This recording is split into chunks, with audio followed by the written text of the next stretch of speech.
Ibadah Raya GBI Wow, Minggu 16 Juli 2023, firman Tuhan disampaikan oleh Pastor Yolanda Vergina, dan perjamuan kudus dilayani oleh Bapak Gembala Pastor Iwan Wijaya.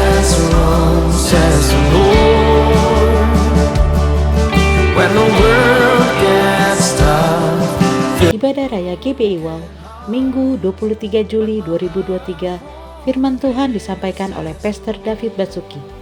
Ibadah ini disertai dengan ibadah anak. Sing your love is powerful. We shall bow, your love is mighty. The earth will shake, your grace abounds in us. More than enough for me. Bagi Anda yang ingin memberikan persembahan, perpuluhan atau diakonia, dapat transfer ke nomor rekening BCA atas nama GBI atau Anda dapat scan QR tertera pada layar. In your hands, your big control, grace overflows in us. Mari sama-sama kita ucapkan Mazmur 91. Dalam lindungan Allah. Orang yang duduk dalam lindungan yang maha tinggi dan bermalam dalam naungan yang maha kuasa akan berkata kepada Tuhan, tempat perlindunganku dan kubu pertahananku, Allahku yang kupercayai. Sungguh, dialah yang akan melepaskan engkau dari jerat penangkap burung, dari penyakit sampar yang busuk. Dengan kepaknya ia akan melindungi engkau. Di bawah sayapnya engkau akan berlindung. Kesetiaannya ialah perisai dan pagar tembok. Engkau tak usah takut terhadap kedahsyatan malam, terhadap panah yang terbang di waktu siang, terhadap penyakit sampar yang berjalan di dalam gelap, terhadap penyakit menular yang mengamuk di waktu petang. Walau 1.000 orang rebah di sisimu dan 10.000 di sebelah kananmu, tetapi itu tidak akan menimpamu. Engkau hanya menontonnya dengan matamu sendiri dan melihat pembalasan terhadap orang-orang fasik. Sebab Tuhan ialah tempat perlindunganmu, yang maha tinggi telah kau buat tempat perteduhanmu. Malapetaka tidak akan menimpa kamu, dan tulah tidak akan mendekat kepada kemahmu. Sebab malaikat-malaikatnya akan diperintahkannya kepadamu untuk menjaga engkau di segala jalanmu. Mereka akan menata engkau di atas tangannya, supaya kakimu jangan terantuk kepada batu. Singa dan ular tedung akan kau langkahi. Engkau akan menginjak anak singa dan ular naga. Sungguh hatinya melekat kepadaku, maka aku akan meluputkannya. Aku akan membentenginya, sebab ia mengenal namaku. Bila ia berseru kepadaku, aku akan menjawab. Aku akan menyertai dia dalam kesesakan. Aku akan meluputkannya dan memuliakannya. Dengan panjang umur akan kukenyangkan dia, dan akan kuperlihatkan kepadamu keselamatan daripadaku. Amin. To break every chain, our lives in your hands. Your big control, grace overflows in us. More than enough for me.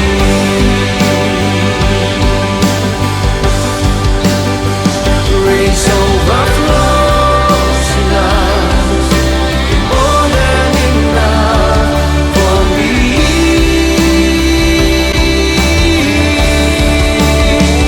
Grace overflows in us. More than enough for me.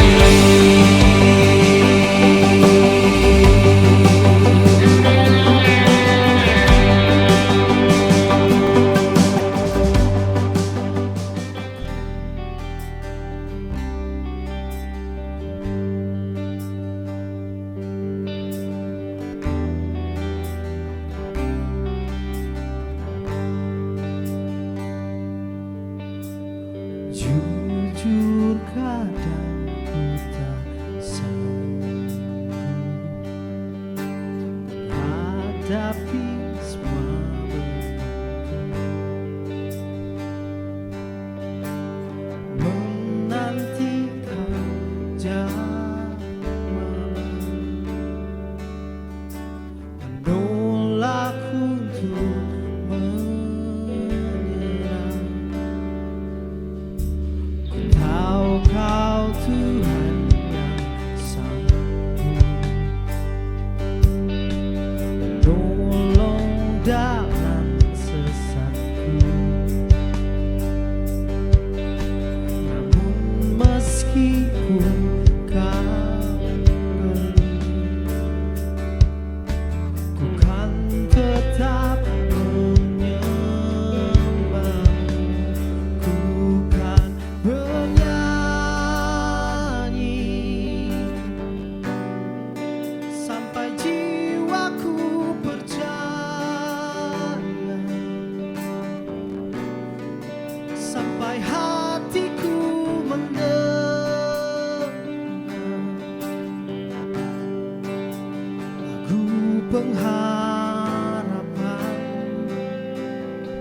berserah.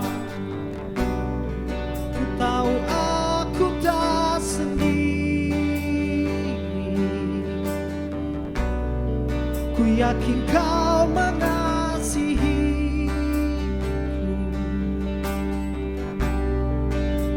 Bahkan di dalam apiku, ku kan menyembahmu.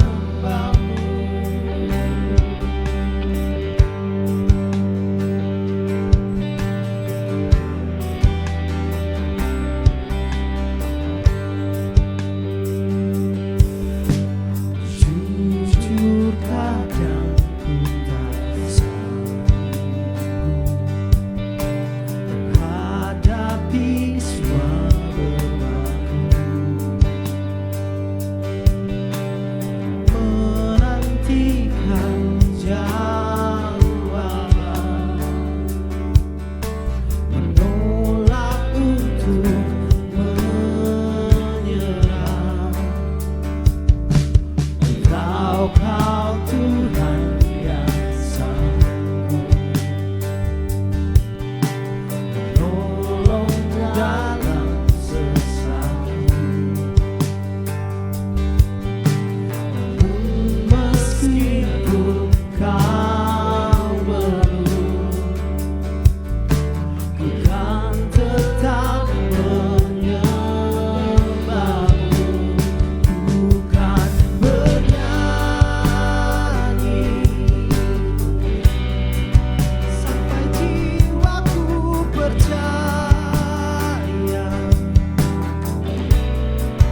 sampai hatiku mendengar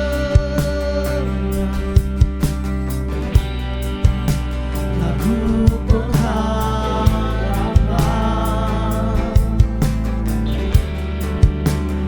Ku kan berserah. Ku tahu aku tak sendiri. Ku yakin kau mengasihi.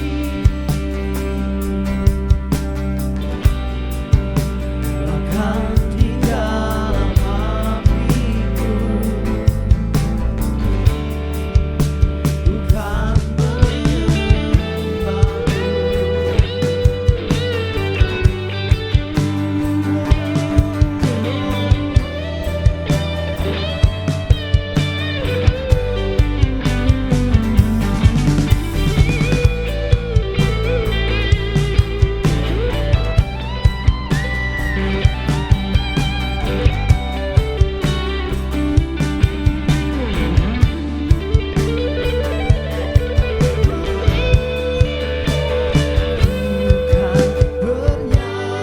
bernyanyi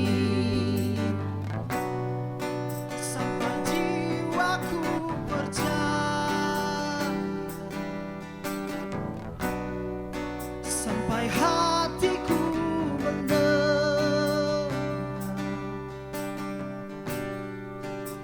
lagu pengharapan.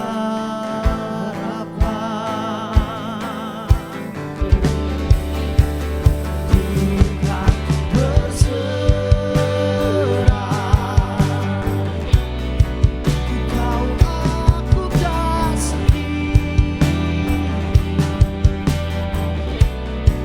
Ku yakin kau mengasihiku.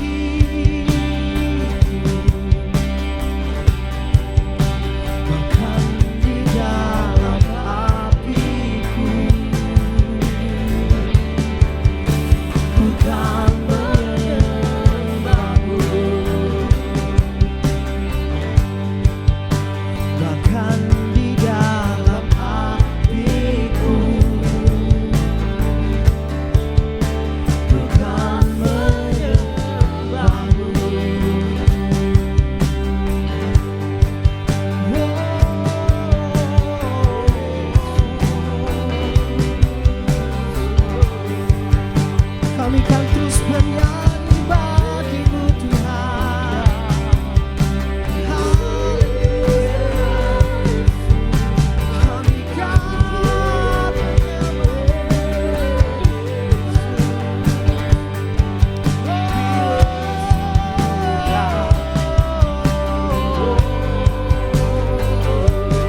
Ku yakin Kau hadir di sini.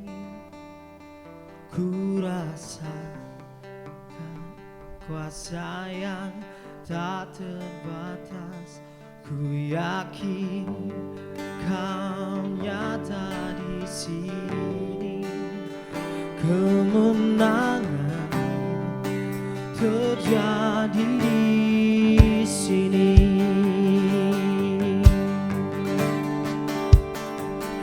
Ku yakin Kau hadir di sini. Ku rasakan kuasa yang tak terbatas. Ku yakin Kau nyata di sini. Kemenangan terjadi di sini.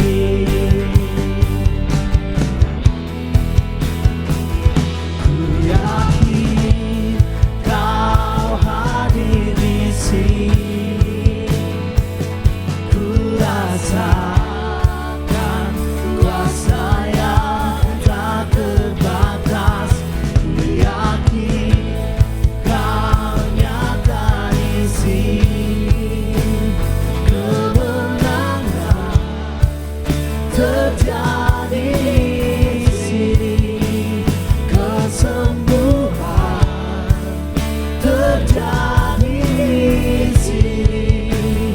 Pemulihan terjadi di sini.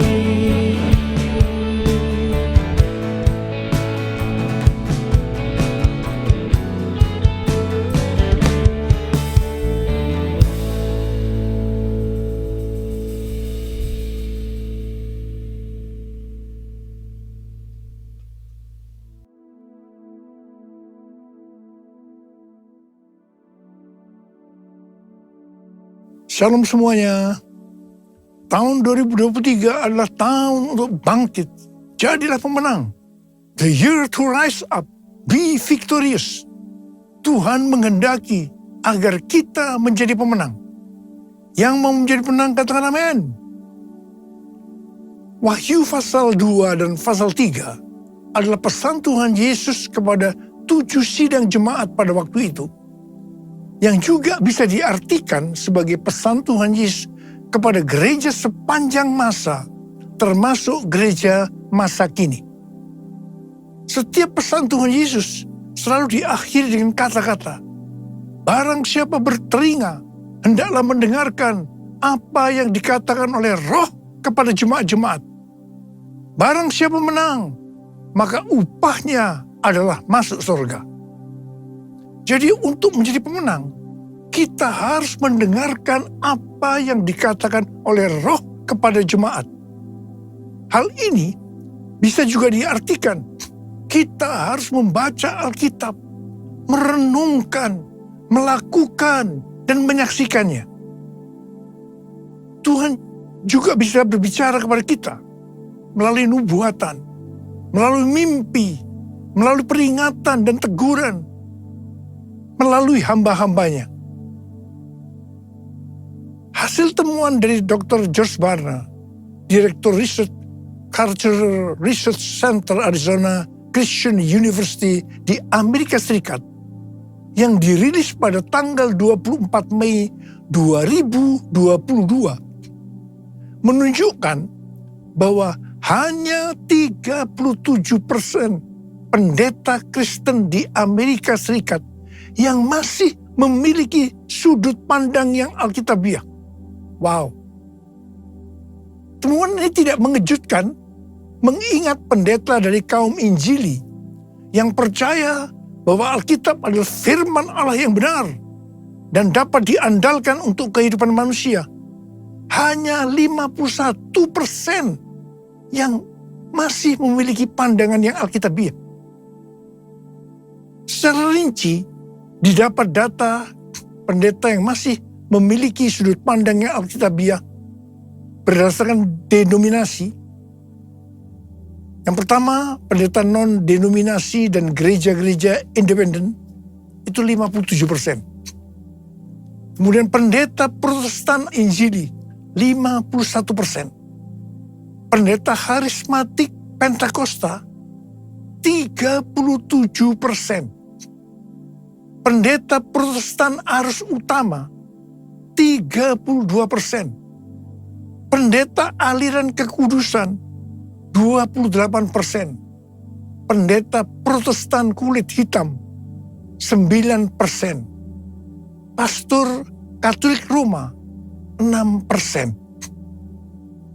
Berdasarkan jumlah jemaat yang dilayani, pendeta dengan jemaat kurang dari 100 orang itu 41%. Pendeta dengan jemaat antara 101 sampai dengan 250 orang 45%. Pendeta dengan jemaat 251 sampai dengan 600 orang 14%. Pendeta dengan jemaat lebih dari 601 orang hanya 15%. Data ini menunjukkan bahwa pendeta yang memiliki jemaat yang sedikit masih memiliki pandangan yang alkitabiah dibandingkan dengan pendeta yang memiliki jemaat dan jumlah besar. Pendeta yang memiliki jemaat kurang dari 250 orang berhasil mengintegrasikan iman mereka ke dalam perilaku sehari-hari melalui pemuritan yang terpadu, sehingga mereka tetap memiliki sudut pandang yang alkitabiah. Di era pasca pandemi, sekitar 9 dari 10 gereja di Amerika Serikat memiliki jemaat kurang dari 250 orang. Dari hasil survei ini didapat beberapa hal. Yang pertama, label gereja atau ciri khas sebuah gereja tidak lagi menggambarkan kualitas dari pendetanya. Contoh, label Protestan Injili yang berkonotasi gereja di mana Alkitab dihormati dan diajarkan sebagai firman Tuhan yang dapat diandalkan dan relevan bagi kehidupan manusia, ternyata hanya setengah dari pendetanya yang masih memiliki sudut pandang yang alkitabiah. Perbedaan yang mencolok antara pendeta yang memiliki pandangan yang alkitabiah dari kalangan Protestan dengan pastor Katolik, yaitu 40% berbanding 6%, ternyata tidak menghasilkan jemaat yang kualitasnya berbanding lurus. Studi di tahun 2021 mengungkapkan bahwa hanya 5% dari jemaat yang secara teratur menghadiri gereja Protestan dan hanya 1% dari jemaat yang teratur menghadiri gereja Katolik yang masih memiliki pandangan yang alkitabiah. Hal ini menunjukkan tidak ada gereja dari golongan manapun yang menyelesaikan tugas dengan baik. Beberapa pengamat mengatakan bahwa gereja besar menarik jemaat dengan mengkompromikan Injil, mengajarkan apa yang ingin didengar orang, bukan kebenaran sejati yang dinyatakan dalam Alkitab. Data dari penelitian di atas menunjukkan gereja besar cenderung tidak memiliki pendeta yang mempertahankan pandangan alkitabiahnya. Pendeta dari beberapa gereja besar menarik jemaatnya dengan mengajarkan standar budaya daripada standar Alkitab, dikarenakan pendetanya tidak memiliki pandangan yang alkitabiah.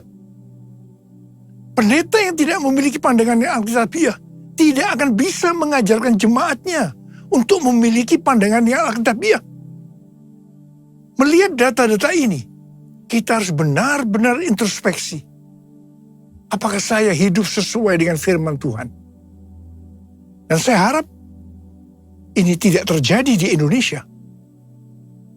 Salah satu cara untuk melihat apakah hidup kita sesuai dengan firman Tuhan adalah seperti yang disebutkan dalam Wahyu 2 ayat 1 sampai dengan 7. Yaitu apakah kita masih tetap memiliki kasih mula-mula.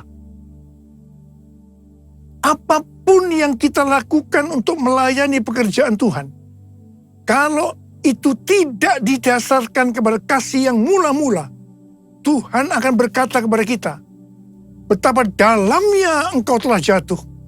Bertobatlah dan lakukanlah lagi apa yang semula engkau lakukan. Jika tidak demikian, aku akan datang kepadamu dan aku akan mengambil kaki dianmu dari tempatnya, jikalau engkau tidak bertobat. Sesuai dengan keterangan Alkitab penuntun hidup berkelimpahan, mengambil kaki dianmu, itu artinya Tuhan akan menolak dan mengeluarkan kita dari dalam kerajaannya. Jangan sampai kita mengalami hal yang seperti ini. Saya berdoa supaya setiap kita tetap dalam kondisi kasih mula-mula. Jesus, Lord Jesus, Lord Jesus, you're my first love. How I love you, oh how I love you, Jesus, Lord Jesus,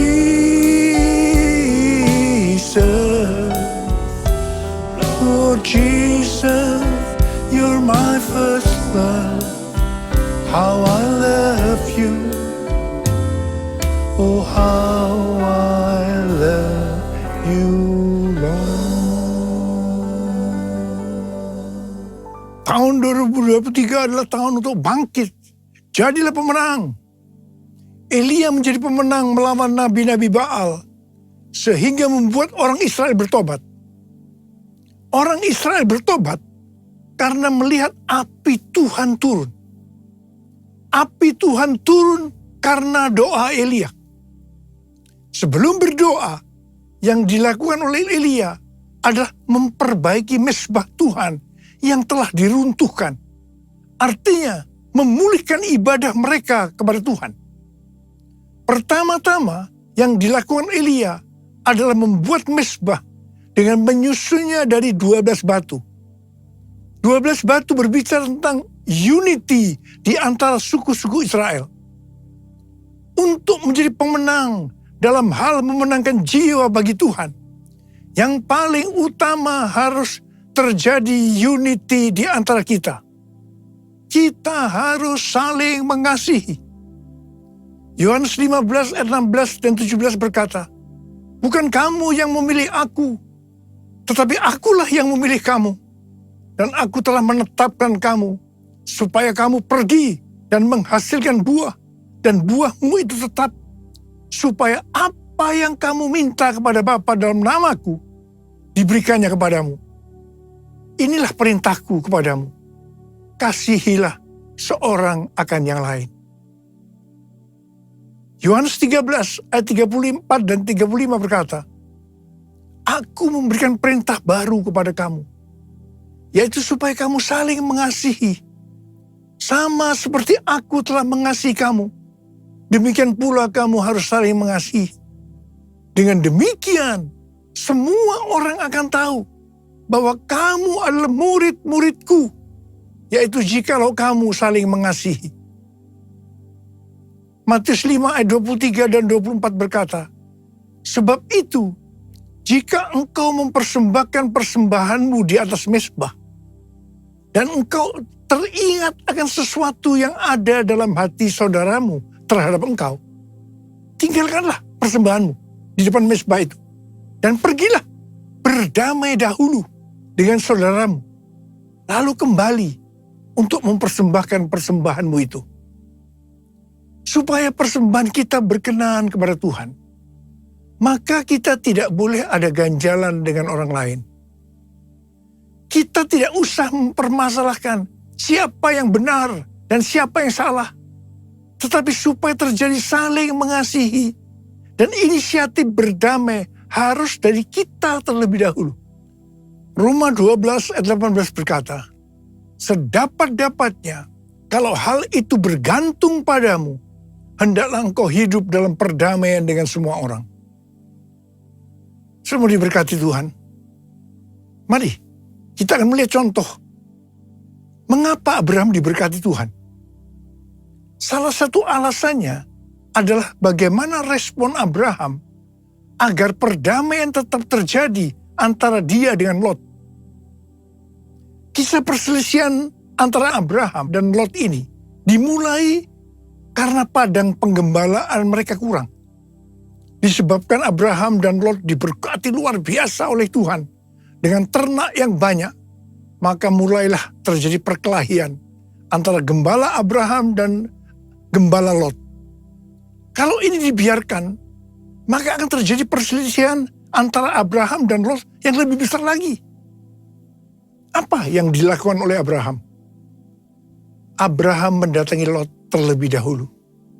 Meskipun seharusnya sebagai keponakan, Lot yang harus datang lebih dahulu kepada Abraham.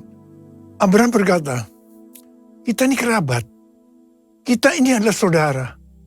Jangan kita bertengkar, karena akan menjadi contoh yang tidak baik kepada orang-orang di sekitar kita, yaitu orang Kanaan dan orang Feris. Dan terutama nama Tuhan tidak dipermuliakan. Kemudian Abraham menyuruh Lot untuk terlebih dahulu memilih tempat untuk penggembalanya. Abraham berkata kepada Lot, kamu pilih dulu dah di mana tempat lahan tanah penggembalaanmu. Nanti aku akan ambil sisanya aja. Wow, ini satu pengorbanan yang luar biasa. Dan ternyata Lot tidak sungkan-sungkan. Justru dia memilih daerah yang terbaik, yaitu daerah yang banyak airnya, tetapi sayang, dekat Sodom dan Gomora, di mana orang-orangnya jahat dan berdosa kepada Tuhan. Ini yang tidak diperhitungkan oleh Lot. Kisah ini diakhiri dengan Abraham diberkati Tuhan berlimpah, limpah. Sedangkan Lot harus pergi dari daerah itu karena Sodom dan Gomora dihancurkan oleh Tuhan.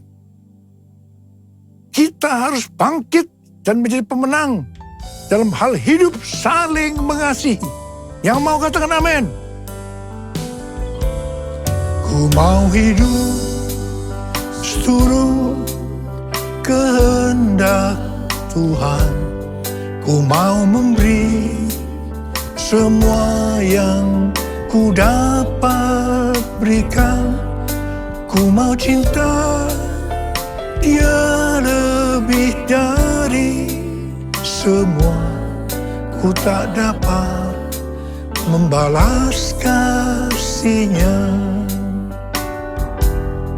Ku tak dapat membalas kasih-Nya. Tanggal 21 sampai dengan 24 Juni 2023 di Amsterdam diadakan konferensi Empower 21 yang temanya adalah Everyone, a New Era of Evangelism. Ini diartikan sebagai munculnya cara penginjilan yang baru yang disebutkan sebagai Everyone. Konferensi ini disebutkan sebagai Everyone Conference 2023 di Amsterdam. Konferensi ini dihadiri lebih kurang 6.000 orang dari 130 negara. Dan yang ikut secara online 22 negara. Hampir semua yang terlibat dalam pelayanan. Saya berbicara 2 kali. Yang pertama di workshop. Dan yang kedua di Olympic Stadium pada hari terakhir. Saya diminta untuk berbicara tentang Pentakosta yang ketiga. Pada konferensi ini, Tuhan membukakan cara baru penginjilan kepada semua orang, everyone, sampai dengan tahun 2033. Artinya cara-cara baru untuk menyelesaikan amanat agung. Tahun 2009, Tuhan berbicara kepada saya sesuatu yang sangat serius tentang aku datang segera. Saya bertanya kepada Tuhan, apa yang akan Tuhan kerjakan? Dan apa yang harus kami lakukan? 6 bulan kemudian Tuhan menjawab pertanyaan saya dengan berkata, aku akan mencurahkan rohku. Aku akan mencurahkan rohku, kata Tuhan. pada waktu Roh Kudus dicurahkan akan terjadi seperti di Yoel 2 ayat 28 sampai dengan 32. Akan ada 3 tanda yang terjadi. Tanda pertama, anak-anak, pemuda, orang tua akan dipakai Tuhan secara luar biasa. Haleluya. Tanda yang kedua, akan terjadi mujizat-mujizat secara luar biasa. Dan tanda yang ketiga, akan terjadi goncangan-goncangan yang luar biasa. Melalui 3 tanda ini akan terjadi penggenapan dari Yoel 2 ayat 32. Yaitu akan banyak orang yang berseru kepada nama Tuhan. Dan mereka yang berseru kepada nama Tuhan akan diselamatkan. Jadi akan terjadi penuaian jiwa besar-besaran. Tahun 2009 ini juga merupakan 100 tahun nubuatan dari William Seymour yang berkata pada tahun 1909 bahwa 100 tahun ke depan akan terjadi pencurahan Roh Kudus yang dahsyat, yang melebihi yang terjadi di Azusa Street. Gerakan ini tidak akan berhenti sampai Tuhan Yesus datang kembali. Amin. Pada tahun 2009 ini juga, Billy Wilson meminta saya untuk bergabung dalam acara konferensi Empower 21 di Oral Roberts University, Tulsa, Oklahoma. Ketika saya bertanya apa yang dimaksudkan dengan Empower 21, maka diberikan pengertian. Yang pertama, tentang generasi anak-anak muda. Dan yang kedua, tentang apa yang akan Roh Kudus kerjakan 100 tahun ke depan. Ini kalau Tuhan Yesus belum datang. Saya langsung berkata, oke. Saya bergabung. Karena saya mendapatkan seperti apa yang Tuhan bicara kepada saya. Tahun 2011 diadakan konferensi Empower 21 di Asia, di SICC. Kita pada waktu itu diberikan pengertian bahwa ini akan menjadi trigger untuk gerakan Empower 21 berikutnya. Tahun 2013, konferensi Empower 21 Asia yang kedua di SICC. Di sini Tuhan berbicara bahwa yang dimaksudkan dengan pencurahan Roh Kudus yang terjadi hari-hari ini, itu adalah Pentakosta yang ketiga. Tahun 2013 ini juga diadakan pertemuan Global Council di Honolulu, Hawaii. Kembali Empower 21 melahirkan visi bahwa semua orang di bumi akan mengalami perjumpaan yang otentik dengan Tuhan Yesus melalui kuasa dan kehadiran Roh Kudus pada Pentakosta 2033. Pada waktu saya mendengarkan visi ini, saya tidak bisa mengerti bagaimana caranya bisa terjadi. Begitu juga dengan Billy Wilson, tidak mengerti bagaimana hal ini bisa dilaksanakan. Pada bulan Mei 2022, di lantai 11 SICC, ada konferensi World Prayer Assembly secara hybrid. Saat itu ada 3 pembicara melalui online, yaitu yang pertama Billy Wilson, yang mewakili kelompok dari Pentakosta. Dan yang kedua, Rick Warren, yang mewakili kelompok Baptis. Dan yang ketiga, Nicky Gamble, yang mewakili kelompok Anglican. Di mana mereka berbicara tentang topik yang sama seperti visi yang diberikan kepada Empower 21, yaitu goal amanat agung pada tahun 2033. Wow! Di sini saya baru mendapatkan sesuatu. Dan saya berkata pada waktu itu, I got it! I got it! Dan berdasarkan ini juga, maka diadakan konferensi Empower 21, Everyone di Amsterdam, tanggal 21 sampai 24 Juni 2023. Tuhan menuntun kita untuk menyelesaikan amanat agung dengan memberikan pengertian bahwa dalam 10 tahun ke depan, setiap orang berhak untuk berjumpa dengan Tuhan Yesus secara otentik melalui kuasa dan hadirat Roh Kudus. Dan yang kedua, setiap kita mendapatkan kesempatan untuk memperkenalkan setiap orang kepada Tuhan Yesus. Ini dimulai dengan satu orang.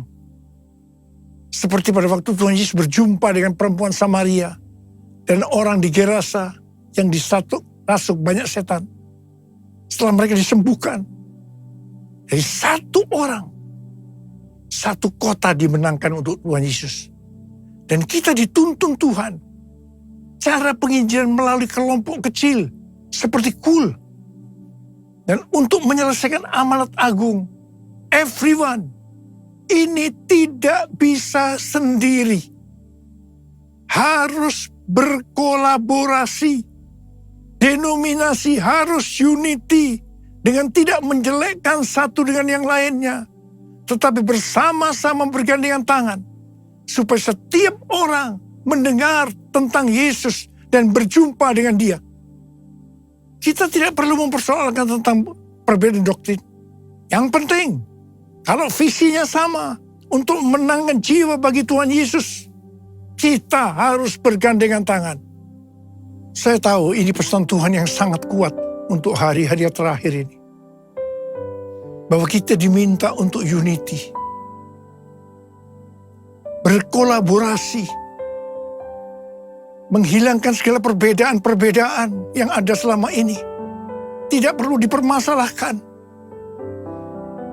Dan mari bergandengan tangan untuk memenangkan jiwa bagi Tuhan. Saya percaya ini adalah pesan Tuhan buat kita semua. Dan mari, saya ajak saudara untuk angkat tangan.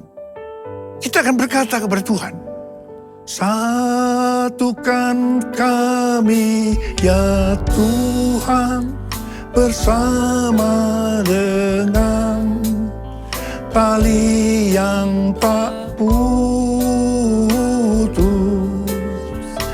Satukan kami ya Tuhan bersama dengan kasih sempurna. Allah kami satu,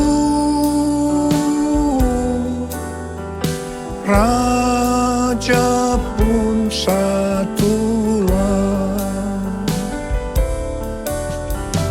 Tubuh Kristus satu,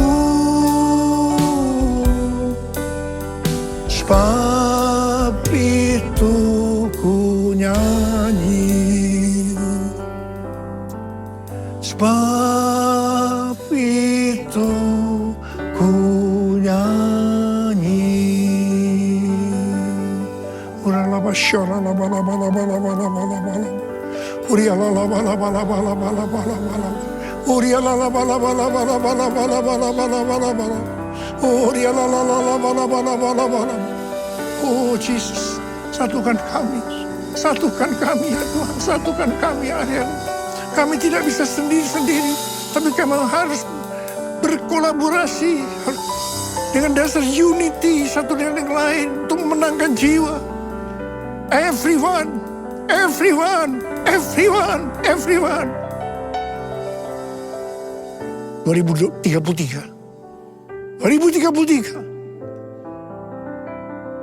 Kami tahu Tuhan, setelah amanat agung selesai, Engkau akan datang kembali. Sebab itu ku nyanyi, sebab itu ku nyanyi.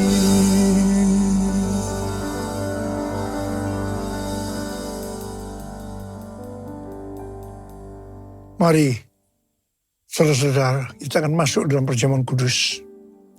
Kita akan mengingat ayat ini. Sebab setiap kali kamu makan roti ini dan minum cawan ini, kamu memberitakan kematian Tuhan sampai Ia datang. Perjamuan kudus adalah perjamuan Tuhan Yesus sendiri. Setiap kali kita masuk dalam perjamuan kudus, ini pesan Tuhan buat kita semua. Biarlah ini menjadi peringatan akan daku. Peringatan akan daku. Mari tundukkan kepala. Arahkan hati kita kepada kebaikan Tuhan. Bapa, siapakah kami sebelum kami mengenal Engkau? Kami semua orang berdosa. Upah dosa adalah maut, mati. Tapi Engkau yang tidak berdosa telah dijadikan dosa oleh karena kami. Engkau harus turun dari surga mulia, mati ganti kami dengan penderitaan yang luar biasa. Sungguh kalau kami pikirkan betapa baiknya Engkau Tuhan. Betapa baiknya Engkau ya Aba. Engkau jadikan kami sebagai anak-anak-Mu. Engkau yang memberkati, Engkau membela, Engkau mengajar kami, Engkau menyembuhkan kami. Engkau tegur, Engkau hajar kami kalau salah. Itu Engkau ya Aba. Itu Engkau ya Aba. Tuhan akan memberkati kita melalui perjamuan kudus. Tapi Tuhan mau kita makan dan minum dengan cara yang benar. Karena itu masing-masing berdoa. Lihat keadaan dirimu masing-masing. Introspeksi. Jangan menyimpan dosa. Akui. Minta ampun. Supaya diberkati Tuhan. Ampuni saya Tuhan. Ampuni Tuhan. Ampuni. Ampuni ya Aba. Ampuni ya Aba. Ampuni kami. Kami akan masuk dalam perjamuan kudus. Dengan hati yang penuh ucapan syukur. Dalam nama Yesus. Amin. Mari. Angkat roti di tangan kanan kita tinggi-tinggi. Sebab apa yang telah kuteruskan kepadamu telah aku terima dari Tuhan. Itu bahwa Tuhan Yesus pada malam waktu ia diserahkan mengambil roti. Dan sesudah itu ia mengucap syukur atasnya. Ia memecah-mecahkannya. Dan berkata, inilah tubuhku yang diserahkan bagi kamu. Perbuatlah ini menjadi peringatan akan aku. Sudah dikasih Tuhan, bukankah roti yang kita pecah-pecahkan ini adalah persekutuan kita dengan tubuh Kristus. Mari kita makan dalam nama Yesus.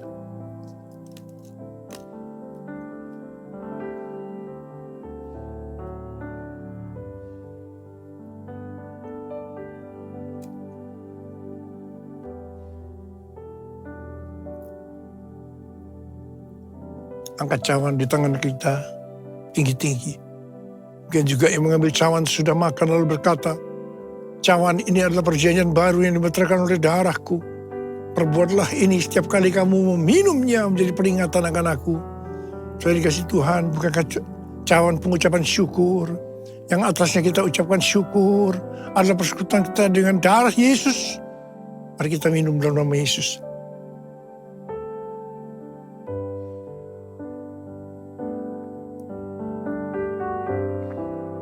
Angkat tangan kita, ucapan syukur dan terima kasih dengan suara. Tuhan terima kasih ya Tuhan. Tuhan terima kasih ya Tuhan. Terima kasih ya Tuhan, terima kasih. No rara bara bara bara bara bara bara. Ora bara bara bara bara. Bapa, kami berdoa buat anak-anak-Mu. Mereka membutuhkan pertolongan Tuhan. Kau saat ini sedang menyembuhkan yang sakit. Sedang membebaskan yang terikat. Kau menghibur yang susah. Kau menguatkan yang lemah. Tuhan terima kasih berkebaikan-Mu. Terima kasih, terima kesembuhan. Terima. Tuhan terima kasih. Terima kasih Yesusku. Terima kasih Yesusku. Puji syukur hanya bagi Tuhanku. Terima kasih Yesusku. Terima kasih Yesusku.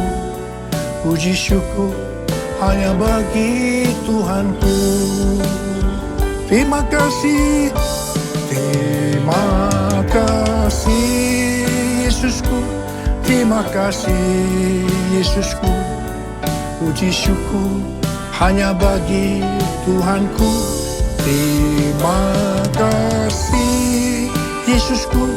Terima kasih Yesusku.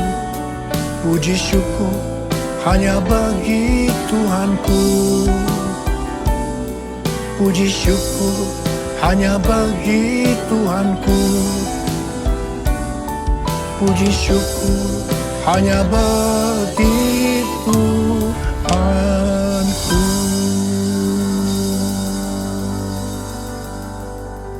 Terima kasih Abah.